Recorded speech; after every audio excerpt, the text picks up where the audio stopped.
López Obrador rechaza que se desviara dinero de Notimex a la campaña de Claudia Sheinbaum. La exdirectora San Juana Martínez responde que sus abogados tienen las pruebas. En Movimiento Ciudadano, Enrique Alfaro critica a Samuel García y la forma en que se anunció la precandidatura de Jorge Álvarez Maínez. Arturo Saldívar regresa a la Ibero en el foro Diálogos por la Transformación. Vamos con toda la información. Bienvenidas, bienvenidos.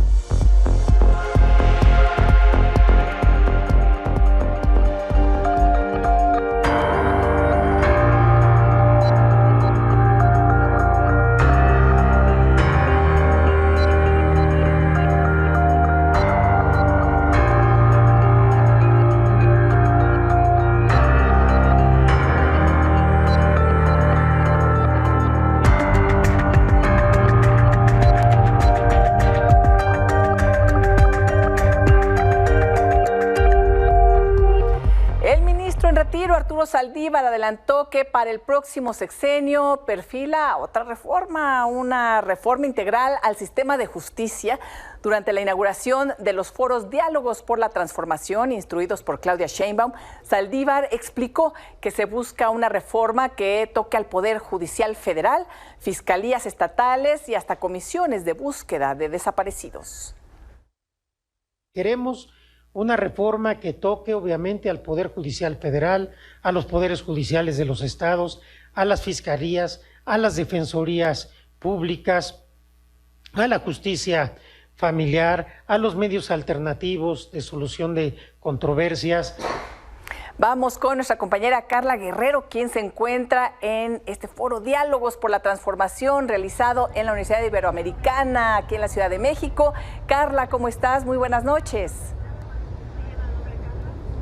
Gracias, Elisa. Muy buenas noches. Y es que fue en punto de las 17:22 que Ernestina Godoy, exfiscal general de Justicia de la Ciudad de México, pues participa en este panel de la transformación, en donde pues hizo algunos puntos destacados en su participación. Esto recordar aquí en la Universidad Iberoamericana, ubicada en la Álvaro Obregón. Bueno, ¿cuáles fueron algunos puntos que destacó? Algunos obstáculos, ella decía, para impartir la justicia son los fantasmas de las malas prácticas. Además, reiteró que los puntos que se deben de fortalecer en un proceso es garantizar la protección al inocente, además de que el culpable no quede impune. Destacó además que la confianza por la ciudadanía es la pieza clave, para llevar a cabo un proceso penal adecuado. Y es que hay que decirlo porque al salir de este foro Diálogos por la Transformación, reiteró también su aceptación por competir por un escaño en la Cámara de Senadores. Así es como participó ella, fueron aproximadamente 18 minutos de su participación,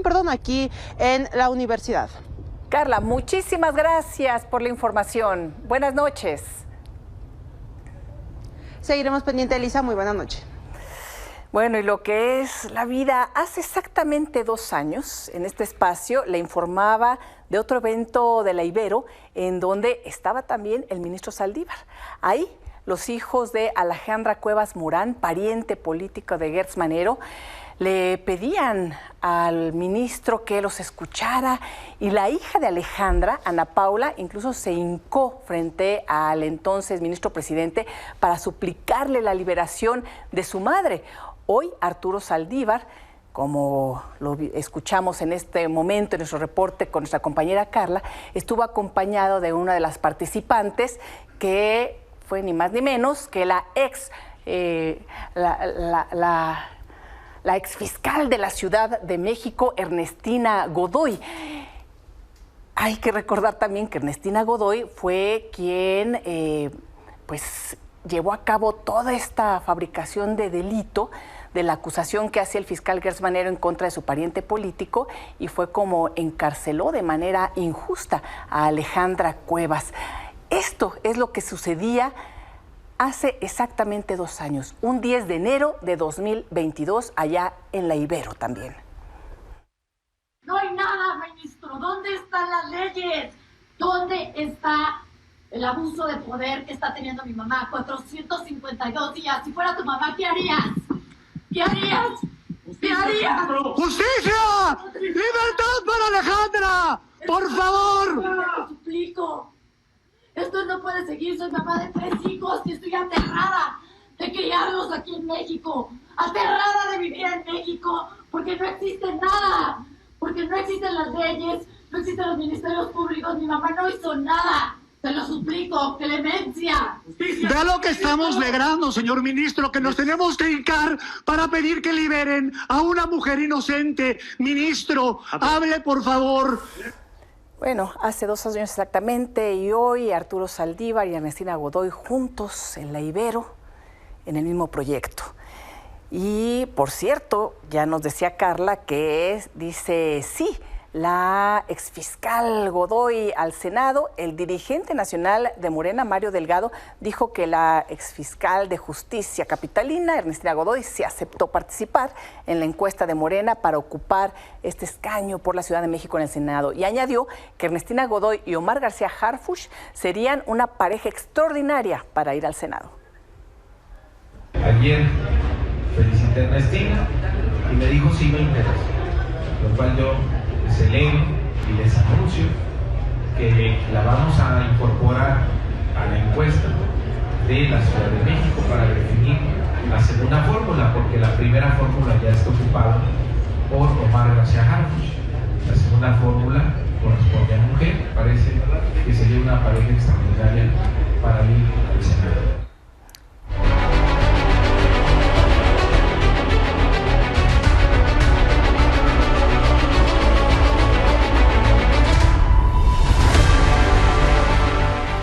Jorge Álvarez Maínez se registró como precandidato único a la presidencia por Movimiento Ciudadano.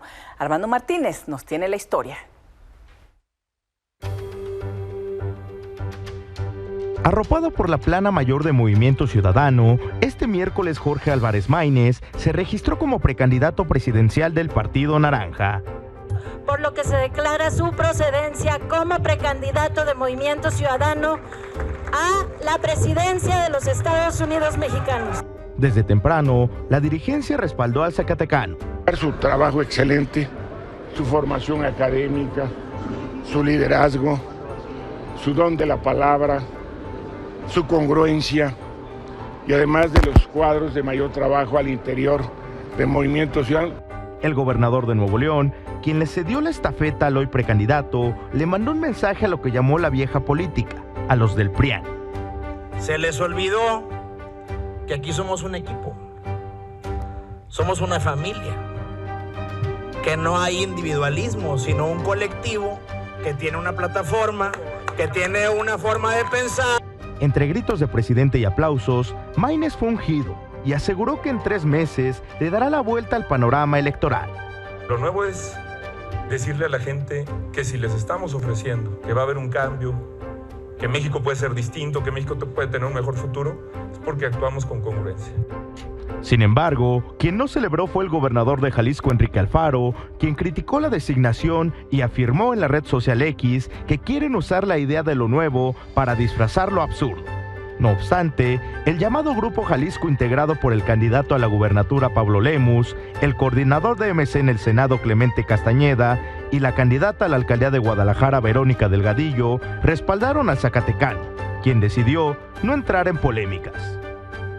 Y yo no voy a entrar en un intercambio por ningún motivo. Como le dije hoy, tengo 3 meses a partir del 1 de marzo para convencer a millones de mexicanas y mexicanos que en este momento o no nos conocen o están pensando en otras posibilidades. Con imágenes de Erika Vázquez para Milenio Noticias, Armando Martínez. Y por cierto, antes de este registro, Dante Delgado dijo que la propuesta de Álvarez Maínez como precandidato presidencial se realizó por consenso político entre diversas voces al interior del partido.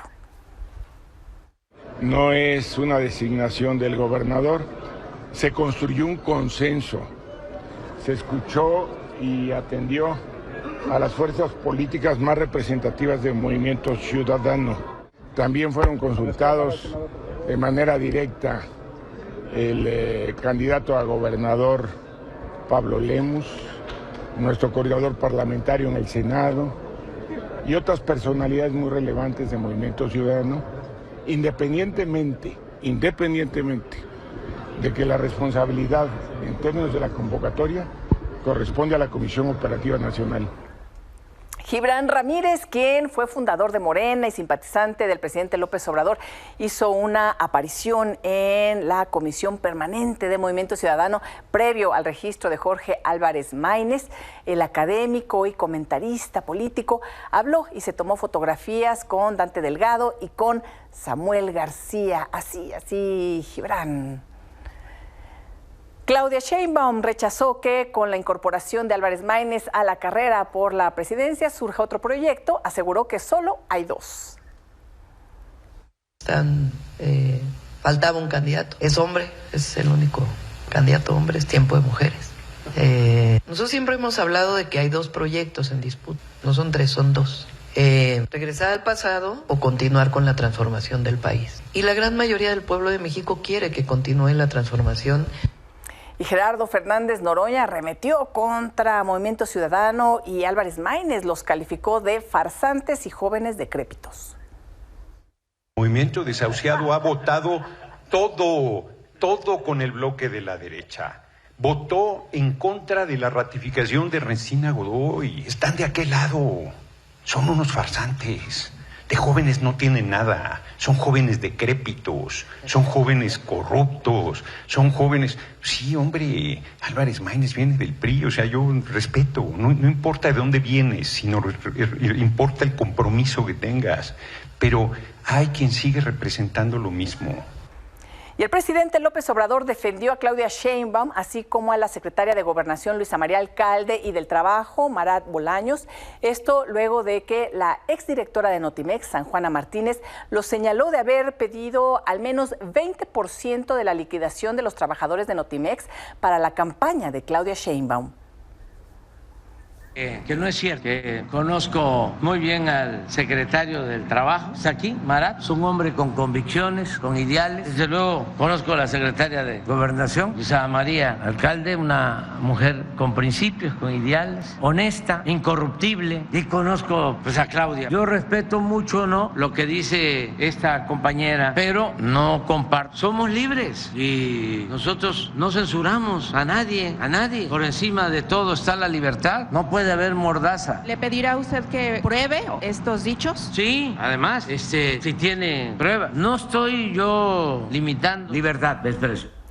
Claudia Sheinbaum rechazó que su campaña reciba recursos del Estado. Dijo que ha luchado toda su vida contra eso. Es falso. Okay, pero lo de San Juana Martínez. Es falso. Toda la vida luché en contra del uso de recursos públicos en campañas electorales. ¿Cómo lo voy a aceptar? Es absolutamente falso. No conozco las razones de San Juana Martínez, pero es absolutamente falso. Ignacio Mier, coordinador de Morena en la Cámara de Diputados, retó a San Juana Martínez a presentar denuncia sobre los moches. Parecerían pronunciamientos extemporáneos.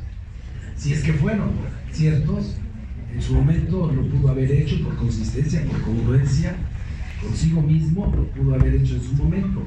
Ahora bien, si por omisión no lo hizo en su momento, y de ser ciertos están las instancias judiciales para que inicie ella un procedimiento, no solamente por la parte ordinaria que corresponde a los mecanismos de control que tiene el gobierno establecidos a través de las dependencias, sino también por la vía jurisdiccional. Ella puede iniciar un procedimiento.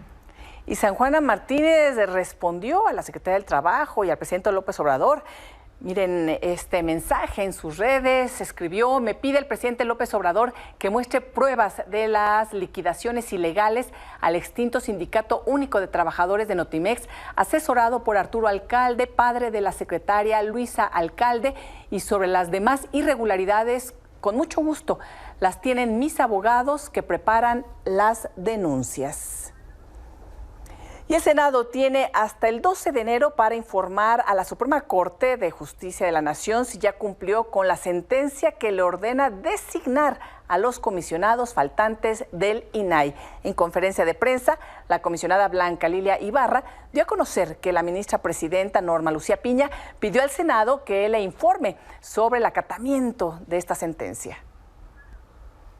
Y ante la posibilidad de que este año el presidente López Obrador envíe una iniciativa de ley para desaparecer al INAI, el comisionado presidente del organismo, Adrián Alcalá, aseguró que sus integrantes lo defenderán hasta las últimas instancias.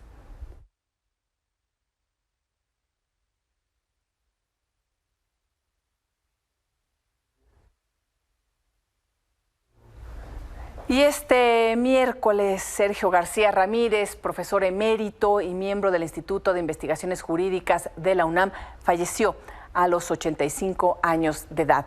A través de sus redes, la UNAM externó sus condolencias, al igual que muchas otras personas.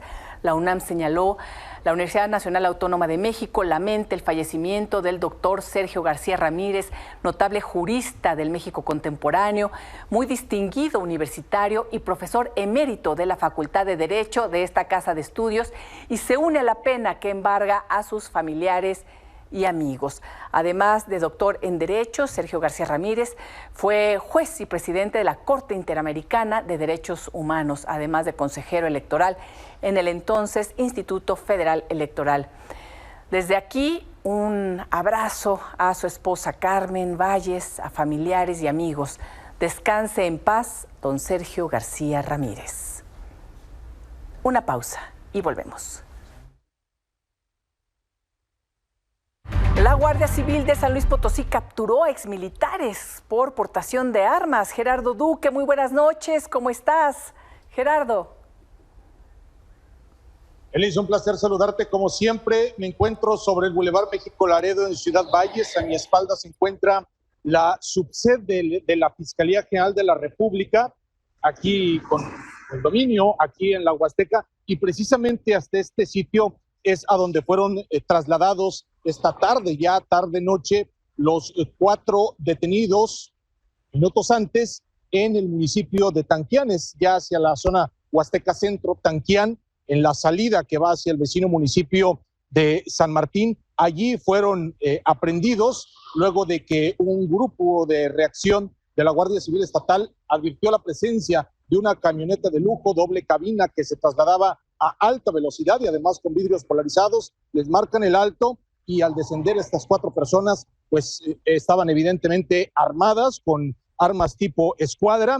Les piden pues que se identifiquen y que muestren los permisos correspondientes y no lograron acreditar la portación. Obviamente fueron detenidos en flagrancia y traídos hasta esta, insisto, subsede de la Fiscalía General de la República. Estamos hablando de 4 sujetos en total. 3 de ellos pertenecieron en su momento a la Secretaría de la Defensa Nacional y uno más fue de la Marina. Y estamos hablando no de ex soldados de tropa, sino personas oficiales, exoficiales con rango de medio a alto. Y bueno, al momento de su detención ellos se dijeron ser custodios o más bien guardaespaldas de una persona de nombre Hilario Sánchez, quien se perfilaría como aspirante al Senado de la República a través del partido político Morena, aquí en San Luis Potosí, Elisa. Ay, Gerardo, ¿cómo está la situación? Pues siempre delicado lo que sucede en distintas partes y por supuesto San Luis Potosí no es la excepción. Vamos a ver qué sucede en este caso en particular, qué dice la Fiscalía General de la República, cuál es la investigación, quiénes son ellos realmente y si eran custodios o no de esta persona que quiere ser candidata de Morena. Veremos en qué acaba todo esto. Gerardo, muchísimas gracias por el reporte. Seguimos en comunicación, Elisa. Muy buenas noches. Buenas noches. Y el presidente López Obrador realizó su conferencia mañanera desde Acapulco, Guerrero. Ahí pidió a los habitantes de ese estado y al resto del país no dejarse engañar por grupos criminales que reparten despensas. El mandatario validó un video que circuló en redes sociales en donde miembros del cártel Jalisco repartieron estas despensas. Porque ahora también algunas bandas, lo mismo, entregan despensas. Estaba lloviendo de que el Día de Reyes, ahí van a entregar juguetes. Esas son migajas, son dádivas, no son derechos. Todos los mexicanos tenemos nuestro derecho y no hay que dejarnos engañar. Ahora resulta que ya también estas bandas ya están entregando despensas, frijol con gorgojo. Ya han transcurrido apenas 10 días desde que inició este 2024 y el estado de Guerrero ha registrado varios acontecimientos violentos. El reporte es de mi compañero Gaspar Vela. Guerrero tuvo un violento inicio de año. El saldo de la violencia de los últimos 5 días es de al menos 14 muertos, según la Fiscalía Estatal. El 4 de enero hubo ataques con drones artillados en la comunidad de Buenavista de los Hurtado, municipio de Heliodoro Castillo. El Centro de Atención a Víctimas Minerva Bello señaló en un principio que la ofensiva fue dirigida a un grupo de al menos 30 pobladores. Además, resaltó que la comunidad sufre ataques con drones desde mayo del año pasado. Es una situación que ya se había anunciado, que habíamos denunciado junto con ustedes hace meses y meses de que podía acontecer una tragedia de esta magnitud. Posteriormente, la Fiscalía reportó que encontró los cuerpos calcinados de 5 personas en el acceso principal de la comunidad y afirmó que los hechos derivaron de la confrontación entre los grupos criminales La Familia Michoacana y los Tlacos, que mantienen una disputa por el control de la zona. 2 días después, el 6 de enero, hubo un ataque armado en un palenque, en el centro del municipio de Petatlán, con un saldo de 6 muertos. Según las primeras investigaciones, al lugar llegaron presuntos integrantes del grupo criminal, liderado por el Gavilán, un generador de violencia. Atacaron con armas a los integrantes de otro grupo delictivo, conocido como el Ruso de Petatlán. Sin embargo, esta versión fue rechazada por las autoridades municipales. Que no se trató de un enfrentamiento entre grupos criminales, sino de un ataque contra civiles desarmados, con un lamentable saldo de 13 muertos y 21 heridos, entre los que se encontraban hombres, mujeres y niños. De esta forma, la Fiscalía de Guerrero investiga 14 asesinatos confirmados en el transcurso del fin de semana, 5 en la comunidad de Buenavista, 6 en Petatlán y 3 en Chilapa. Con información de Rogelio Agustín y Javier Trujillo, Milenio Noticias. Y en Guadalupe, Zacatecas, localizaron restos humanos en la vía pública. El hallazgo se registró en el fraccionamiento Real de San Gabriel, luego de que vecinos se percataron que varios perros callejeros sacaron un torso y extremidades del interior de una bolsa. Y se registraron enfrentamientos en el municipio de Mújica, en Michoacán. Las balaceras se dieron en el poblado del Letrero, aunque también se escucharon detonaciones en Gámbara, según declararon pobladores. Hasta el momento se desconoce el número de víctimas.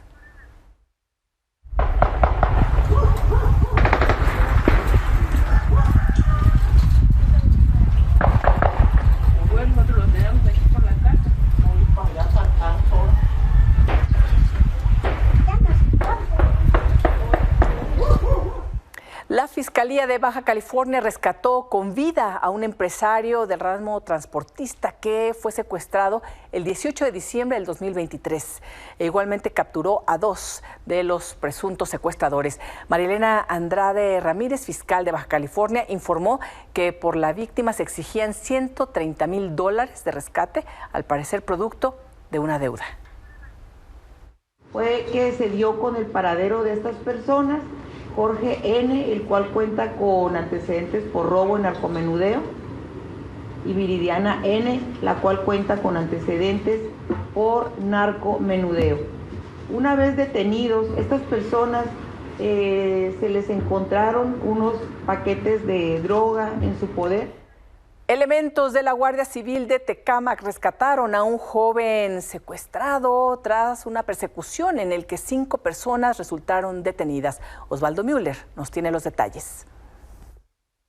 A toda velocidad, este sujeto trataba de huir para evitar ser detenido durante una persecución ocurrida la noche del pasado 7 de enero en el fraccionamiento Ojo de Agua en el municipio de Tecámac. Este hombre, junto a 4 de sus cómplices, tripulaban un vehículo de la empresa de seguridad privada Patlook, en el cual arribaron a la colonia Lomas de Tecámac e irrumpieron una casa para privar de la libertad a un joven. Una vez con la víctima huyeron y fueron los familiares quienes se dieron cuenta de lo ocurrido y pidieron apoyo a la Guardia Civil de Tecámac, por lo que inició una persecución.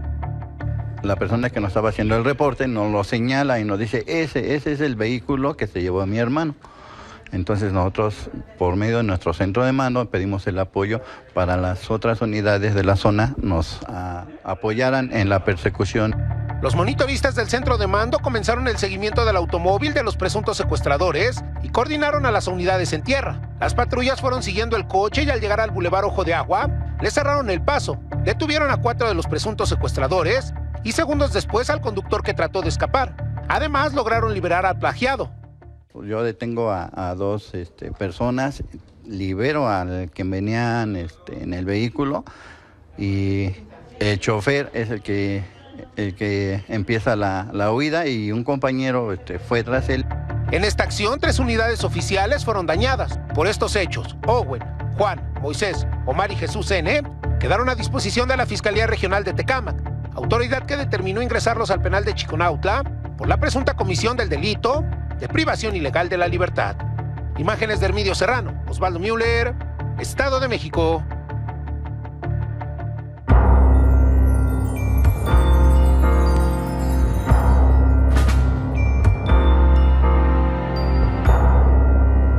Laura Sánchez Ley. Laurita, ¿cómo estás? Muy buenas noches. Elisa, muy buenas noches, encantadísima de estar contigo por acá, pues en otro miércoles de Expedientes Secretos para hablarte de una nota, Eli, que a mí me parece pues de verdad tremenda, y es que tendrá muchas implicaciones en México. Elisa, pues tenemos información de que liberaron al Transformer, mejor conocido como el Transformer, pero quien responde al nombre de Pablo Vegas Cuevas, pues una persona tremendamente importante y lazo, eslabón entre el quinto camión de Ayotzinapa y el tema del traslado de droga en camiones de pasajeros a Chicago. Encontramos información, Eli, de que a finales del año pasado y a través de un acuerdo secreto que implicó un pago de solo $200,000, el gobierno de Estados Unidos lo dejó libre bajo fianza a este hombre llamado Pablo Vega Cueva. Recordemos pues que Cueva es pieza clave para esclarecer el caso de los 43 estudiantes desaparecidos en Ayotzinapa desde el año 14, Eli, ya que al día siguiente de la llamada Noche de Iguala, el Transformer ordenó a lugartenientes del grupo criminal pues que resolvieran el tema, ¿no? Además que intercambió otros mensajes en los que revelaba con otros importantes miembros de la delincuencia organizada, pues que los ayotzinapos, como él lo llama, básicamente le habían tumbado el negocio. El resumen del expediente, que por cierto, Eli, es un expediente que se ha clasificado como confidencial y al que tuvimos acceso a través de un resumen que encontramos, revela pues que el acusado debe cumplir con todas las condiciones de libertad.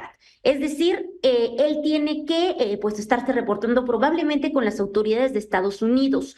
No detalla, por ejemplo, si se le fue colocado un brazalete o un dispositivo de rastreo. Lo que sí sabemos es que aunque aún no ha tenido sentencia, es decir, aún no ha sido sentenciado, pues el Transformer se fue a su casa en Estados Unidos después de 7 años de estar en un proceso judicial que, por cierto, no tiene nada que ver con el tema de la conexión Iguala-Chicago, Eli, sino con temas de tráficos de drogas, no con el tema de Ayotzinapa. Y bueno, ¿qué implicaciones tendrá esto, Eli? Porque recordemos que desde el año 2022 las autoridades resaltaron de la importancia, las autoridades mexicanas, que tenía pues que recepcionaran información directamente de Pablo Vega Cuevas, quien pues precisamente organizó el traslado de droga durante los días en que ocurrió la desaparición de los 43 normalistas en Ayotzinapa. Es decir, Eli, que pues esta fianza de comparecencia y otros documentos públicos que obtuvimos, pues sí revelan que no está preso y en cambio, pues a pesar de todas sus conexiones, está en una casa en Estados Unidos, Eli. De tal manera que, bueno, ¿qué va a pasar? Porque, como te comentaba, realmente desde que el secretario Encinas pues presentó los informes del tema Ayotzinapa, siempre resaltó la importancia de la participación de Vega. Incluso se habló que se pedía su extradición,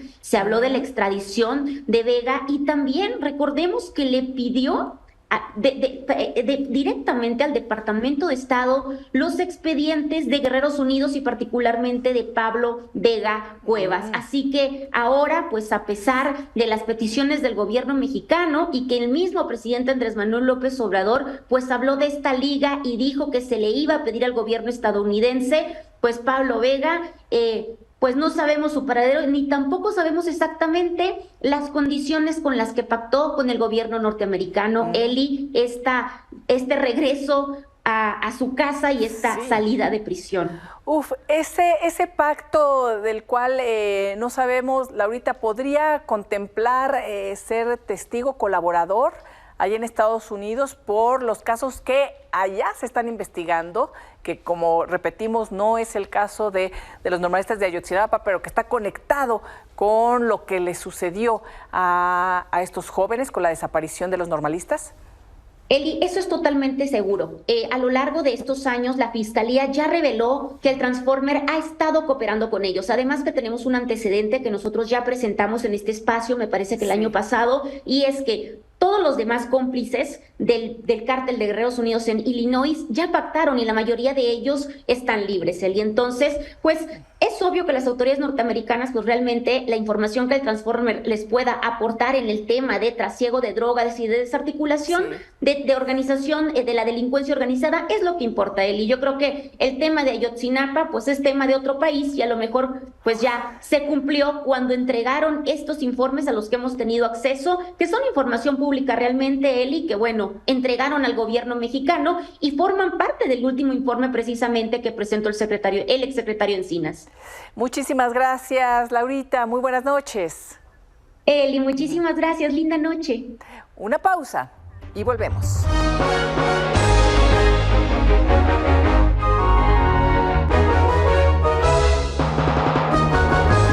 Manuel Somoza, ¿cómo estás? Muy buenas noches. Elisa, muy buenas noches, con el gusto de estar contigo. Igualmente, querido Manuel. Oye, pues en la espera todavía, ¿verdad?, de la inflación de diciembre ahí en Estados Unidos. ¿Cómo van los mercados? Sí, mira, los mercados, como te dije, están muy indecisos. Después de un año extraordinario, donde, por ejemplo, el IPC subió 18%, Nasdaq más de 40%, el Standard & Poor's también 18%, las bolsas europeas cerca de 20%. Bueno, pues hoy tuvimos bolsas positivas, con un Dow subiendo 0.45, Nasdaq 0.75, S&P 0.56, el índice de precios hoy subió, ayer tuvimos mercados al revés, 0.23, el peso presionado en 16.98, pero todo el mundo está esperando el dato de la inflación de mañana. La última inflación que vimos en Estados Unidos fue 3.1 en el mes de noviembre y mañana lo que estamos esperando es que se suba a 3.2, lo cual si sale así sería una magnífica noticia. Pero bueno, hoy los mercados estuvieron muy tranquilos, el peso también estuvo tranquilo, sin volatilidad, está cerrando al mismo nivel del nivel de ayer y todos estamos esperando el dato de la inflación que va a marcar realmente la salida de toda la información que se empieza a dar a raíz del inicio del año 2024. La tensa calma, Manuel, pero bueno, vamos a esperar. Entonces, 3.2 sería una muy buena noticia, ¿verdad? Para tener ya este margen de comparación con lo que nos informes el día de mañana. Sería muy buena noticia el 3.2, porque en todos lados ha rebotado en diciembre. México rebotó del 4.3 al 4.6, en Europa del 2.2 al 2.9. Bueno, si en Estados Unidos se mantiene en el 3.2, 3.3, sería una muy buena noticia. Vamos a esperarla el día de mañana. Muchísimas gracias, querido Manuel. Gracias a ti, Elisa. Nos vemos mañana.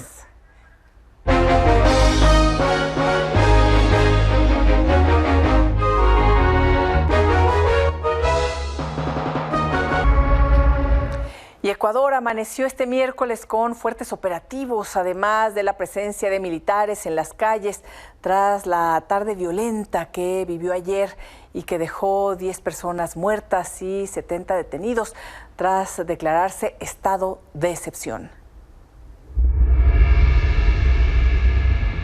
Señores, hoy es el momento de cumplir con el sagrado juramento que de muy jóvenes lo hicimos frente a nuestro tricolor sagrado. Señores, el día de hoy nos consagraremos, porque si se meten con el pueblo ecuatoriano, se meten con las gloriosas Fuerzas Armadas.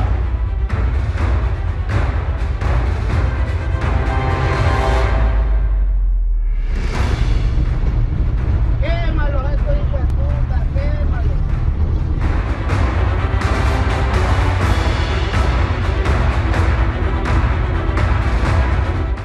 Mira. Nada. Y eso es recién. Sí.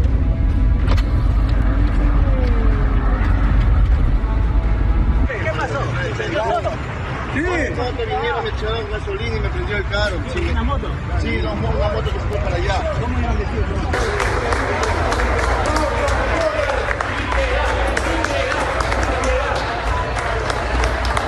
¡Viva el Ecuador! ¡Viva!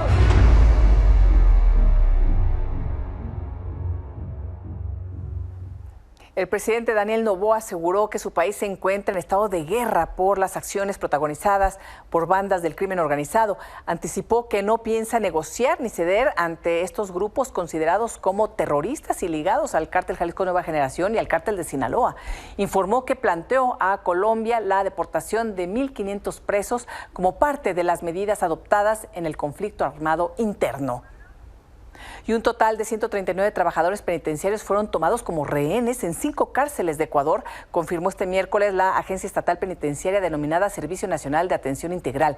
Se precisó que entre los retenidos en las prisiones de Cuenca, Azogues, Napo, Ambato y Latacunga hay 125 guardias penitenciarios, mientras que otros 14 son personal administrativo. Hasta el momento se desconoce el estado de salud de las personas retenidas. Hasta aquí la información, gracias por su atención. Los espero mañana en este espacio de noticias. Hasta entonces, buenas noches.